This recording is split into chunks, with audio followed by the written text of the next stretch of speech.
E bom dia, pessoal. Meu nome é Caio. Vou fazer uma aula sobre fundamentos de conjuntos numéricos para o Stats Up do PSE de 2020 da Universidade Federal do Paraná.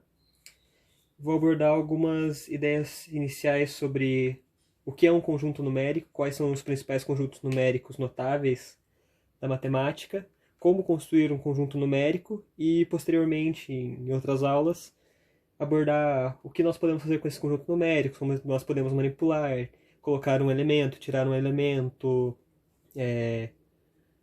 o que é união, interseção de conjuntos, como fazer uma relação, como construir um sistema de coordenadas, coisas similares. Mas vamos começar com o básico. O que seria um conjunto numérico? O conjunto numérico é tudo aquilo onde nós podemos construir um elemento A, por exemplo, que ele contenha o número 1. Esse é um conjunto numérico, ele é um conjunto unitário que contém o 1. Podemos colocar, por exemplo, o A2, que será um outro conjunto numérico que terá o número 1 e conterá o número 2. Este é um outro conjunto numérico. Os conjuntos numéricos servem para a gente agrupar elementos. Posso colocar quantos números eu quiser, posso colocar nenhum número, por exemplo, um A3, que é um conjunto vazio, não tem número nenhum. E é isso que é basicamente um conjunto numérico. Vamos ver alguns conjuntos notáveis da matemática, que são os conjuntos grandiosos. Por exemplo, o conjunto dos números naturais. Ele é o conjunto de todos os números naturais. O zero a gente não sabe na verdade se ele está. 0, 1, 2, 3, 4, assim vai até o infinito. Todos os números positivos, inteiros. Temos o conjunto dos inteiros, que vai do menos infinito até, por exemplo, menos 3, menos 2, menos 1, 0, 1, 2, 3, e assim vai, até o infinito. Ou seja, todos os números naturais, mais os números negativos. Todos eles inteiros, por isso que é chamado de conjunto dos números inteiros. Os números racionais são todos os números que nós podemos representar por uma fração do tipo P sobre Q, com P e Q sendo qualquer número inteiro, somente o Q que não pode ser o zero, então ele é um número inteiro diferente de zero, já que a gente não pode fazer divisão por zero. Então aqui, por exemplo, temos 1/3, meio, 22 sobre 7, 542 sobre 1024. Todo número que nós podemos representar sobre uma fração está nos racionais.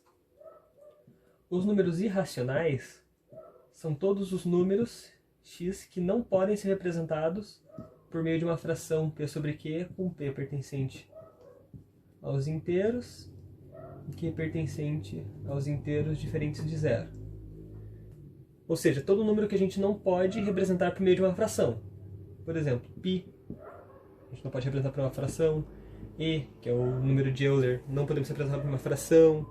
Φ, que é o número de ouro, não podemos representar por uma fração. Qualquer número, por exemplo, 0,1, 3, 7, 8, 8, 2, 7, 6, 3, assim vai até o infinito, que a gente não pode representar por uma fração. Ele é um número aleatório. É um número irracional. Os números reais é o conjunto que é a união dos números racionais com os números irracionais, ou seja, todos os números essencialmente. Então aqui tem todos esses números com todos esses números, e ele converge a maior parte dos números que a gente conhece. Então apenas os complexos não estão contidos nos reais. Os complexos são os números do tipo x mais alfa i, onde x é um número real, alfa é um número real e i é a raiz de menos 1. Então aqui estão todos os números complexos. E como funciona essa questão dos números? Quais conjuntos numéricos contêm um, qual conjunto numérico contém outro? Então, por exemplo, todos os números naturais estão contidos nos números inteiros. Então, nos números inteiros, estão todos os números naturais mais os números negativos. Nos números racionais, estão todos os números inteiros e mais os que são fracionários. Então aqui, os números inteiros estão contidos nos números racionais. Os números irracionais, junto com os números racionais, formam os reais. Então, esses dois aqui estão contidos nos reais e todos eles estão contidos nos complexos. Então, o que acontece? Este é um conjunto que possui mais números do que esse. Este daqui possui infinitos números. Então, aqui vai do zero até o infinito. Aqui também possui infinitos números, mas contém um infinito maior. Aqui, outros infinitos números. Aqui, infinitos números. Aqui, também infinitos números. Só que tem uma questão onde um conjunto contém o outro. Ok, agora que a gente já conhece quais são os principais conjuntos numéricos importantes da matemática, vamos construir nossos próprios conjuntos numéricos. Por exemplo, vou construir um conjunto A, que é o conjunto dos números naturais de 0 até 5. 1, 2, 3, 4 e 5. Esse é o nosso conjunto numérico. Eu posso, por exemplo, pegar um conjunto B,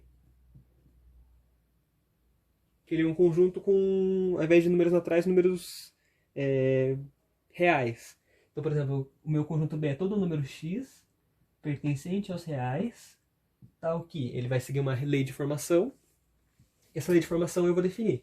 Então, ele é todo x maior do que zero.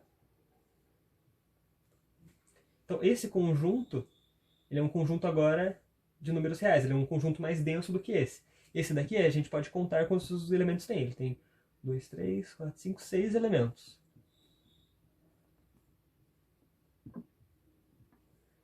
Ele é contável, ele é finito.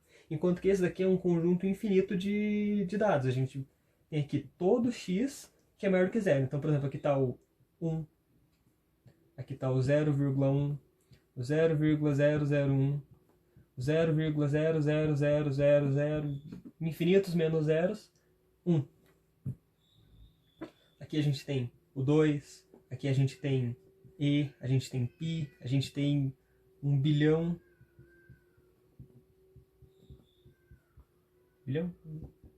Bilhão, 1 bilhão, a gente tem aqui 1 bilhão de bilhão, a gente tem todos os números existentes maiores do que zero. Todos os números maiores que zero estão excluídos deste conjunto, mas para todos os fins o zero também está excluído. A gente poderia ter colocado aqui um maior ou igual a zero, e ele iria incluir o zero na nossa conta. Então, aqui são conjuntos distintos simplesmente porque a gente pode enumerar um e outro, a gente não pode enumerar. A gente não pode fazer uma contagem de quantos elementos tem neste segundo conjunto.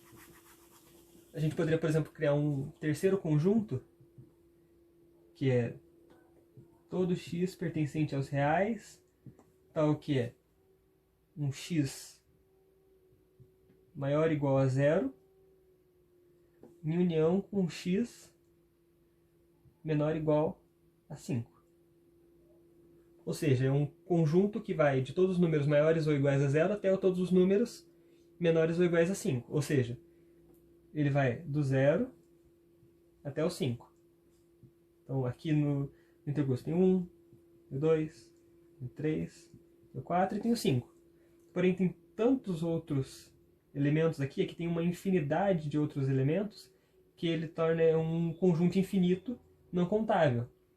Enquanto que aqui, se a gente for representar numa reta, ele é somente o número 0, somente o número 1, o 2, o 3, o 4 e o 5. São somente esses elementos que estão presentes neste conjunto.